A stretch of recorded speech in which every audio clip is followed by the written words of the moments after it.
Marie, comment ça va, Marie? Très bien. Alex. Qu'est-ce que c'est que cet engin étrange que vous avez amené? Franchement, je ne sais pas pour vous, mais j'aurais peut-être fait une autre forme. Le genre d'usine d'action, c'est pas non plus. Mais c'est magnifique, tu rigoles, c'est très bien trouvé. C'est formidable, c'est bien trouvé, c'est bien Marie. Alors, Marie, bon, on va parler évidemment jardinage, on va répondre aux questions des téléspectateurs. Vous savez, chers amis, vous pouvez nous envoyer toutes les questions que vous voulez en nous appelant gratuitement au 0805 383 383 ou bien en nous écrivant par email à ensemble-normandie@francetv.fr ou sur le groupe Facebook de l'émission Ensemble avec France 3. Et aujourd'hui, nous avons justement pour vous, Marie, des questions jardinage. On commence avec la question de Chantal. Comment empêcher que des frelons asiatiques envahissent mon jardin? Comment les éliminer? Chantal, c'est le Terminator du frelon. Tu rigoles, moi j'ai eu ce problème, c'est l'enfer. Hein. Attendez, mais déjà, c'est quoi un frelon asiatique? Parce Mais qu'on va, c'est on des va résumer les trucs, trucs. Parce que le frelon, je connais. Déjà, Oui. c'est pas beau, c'est gros. C'est assez gros. Plein de bruit. Le frelon asiatique, il est un petit peu plus petit que le frelon européen dont vous parlez, Alex. D'accord. Et justement, ça va être important de bien les différencier tous les deux. Ah, mon Dieu, on a vu une photo. C'est horrible. Remettez la photo en registre, s'il vous plaît. Mais c'est répugnant. C'est horrible. Qu'est-ce que c'est que cette C'est horreur? mauvais, Ça, en c'est plus. l'européen, ça? Alors ça, c'est l'européen Ah et ça, c'est l'asiatique. Vous voyez, Oh mon l'asiatique, Dieu.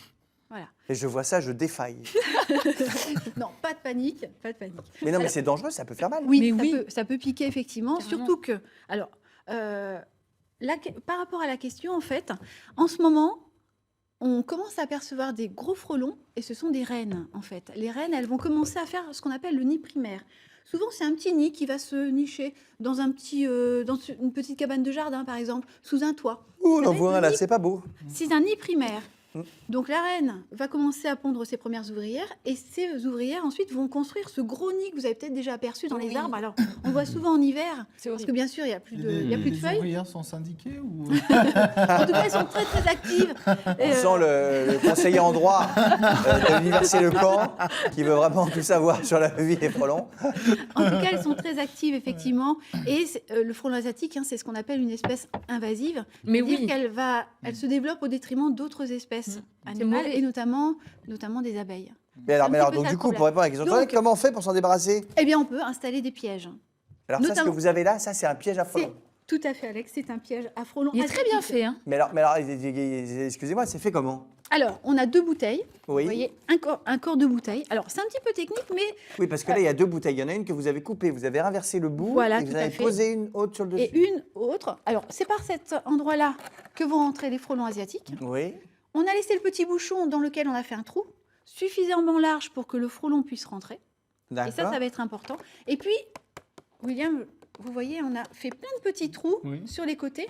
Parce que, bien sûr, dans le fond de ce petit piège, on va mettre un mélange. Alors, souvent, c'est un mélange de vin blanc, un petit peu de bière et puis Ah, un parce que petit peu les de frelons, sirop. les frelons, ils Il faut s'éclatent. hein. attirer. Les Là, il frelons, faut ils sont attirer. plutôt. Voilà, il faut attirer. C'est vraiment le genre de mélange qui les attire. Donc, Mais c'est-à-dire on va qu'ils aiment mettre ça l'alcool? dans le fond. Je croyais qu'il fallait Oui, mettre du tout sirop à de fait. menthe, Ouais. moi. Tout à fait. Je dis les C'est frelons plus asiatiques. sucré. Mais est-ce que les frelons asiatiques tiennent l'alcool? Parce que normalement, Ah, normalement, excusez-moi, mais ils tiennent pas très bien l'alcool, nos amis Non, mais asiatiques. justement. Donc, est-ce que les frelons. Justement, ils vont se retrouver attirés et justement, le piège, ça va être qu'ils vont pas pouvoir ressortir. Parce Ils vont qu'ils sont se pompettes. piéger. Du coup, ils volent plus droit et pouf, ils n'arrivent va pas à pas. sortir. On va pouvoir Après, ça se ressortir. trouve. Non, mais c'est ça. Mais Oui, oui, tout à fait, c'est Mais ça. non, mais vous rigolez. Non, mais non, c'est vrai. Bah, Mais en c'est tout un cas, ils vont truc se de retrouver fou. bloqués C'est dans drôle. ce piège et ils vont mourir. Oh. Bon, ça, Oui, c'est moins ouais, drôle. Ça, c'est moins Oui, drôle. mais Mais alors bon. voilà. Alors, ce qui va être important quand on fait des pièges, par contre, ces petits trous qui sont Hugo, sur les il en peut côtés. plus. On a perdu Hugo dans cette journée. Ce qui va être important, par contre, c'est de bien faire des petits trous sur les côtés pour que les autres insectes, eux, qu'on a envie d'avoir dans le jardin, puissent ressortir s'ils se trouvent piégés. Ah oui. Ça va être important. On veut Parce piéger que les frelons. Voilà, et c'est un petit peu le problème du piège, c'est qu'on peut être amené aussi à piéger d'autres insectes. Et c'est un petit peu ça la difficulté. Donc, bien faire attention, on peut installer des pièges, être vigilant justement par rapport à ces pièges et par rapport aux insectes qu'on attrape.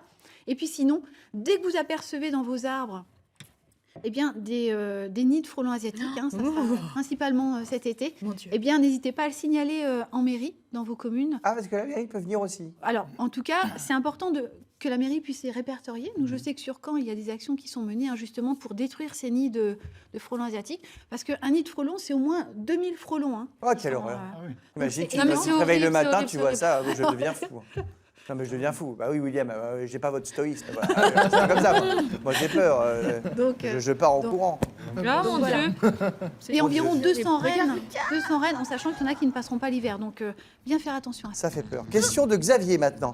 Ma haie de tuya est très haute et très épaisse. Oui. Si je taille sévèrement dedans, est-ce que ça va me bien repousser? Je ne sais même pas ce que c'est que des tuyas. Alors, le tuya, c'est un conifère. C'est un conifère. Le conifère, c'est un sapin. C'est un conifère vert, donc il garde son feuillage pendant tout l'hiver. C'est D'accord? vrai qu'on avait tendance à une certaine époque à en faire des haies, parce que, c'est justement, pour se protéger. Alors, ça, c'est... effectivement. Marie, c'est un- elle se moque de moi. je Non, crois. non, pas, Si, un petit peu. non, Mais pas je du commence tout. à avoir l'habitude de toute façon. Donc, Pas du tout, Jeanne, parce que vous avez regardé la photo, justement, où on a une haie de tuya où il n'y a plus de feuillage. Ah d'accord, très bien. Il n'y Eh avait oui, plus de feuillage. mais ça arrive pas si je vous écoute. Alors, ça n'arrive pas effectivement.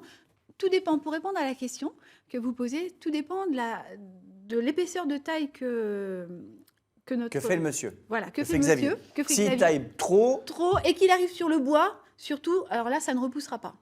Ah! Donc c'est un peu ce qu'on a vu là. Exactement, c'est pour ça que C'est ça m'a trop fait- taillé. Voilà, tout à fait. Donc il faut Donc pas c'est à tailler. peine envisagé. Il faut pas tailler, et surtout pas à cette saison-là. L'idéal, si on veut faire une taille vraiment très sévère, ça serait plutôt au mois de septembre.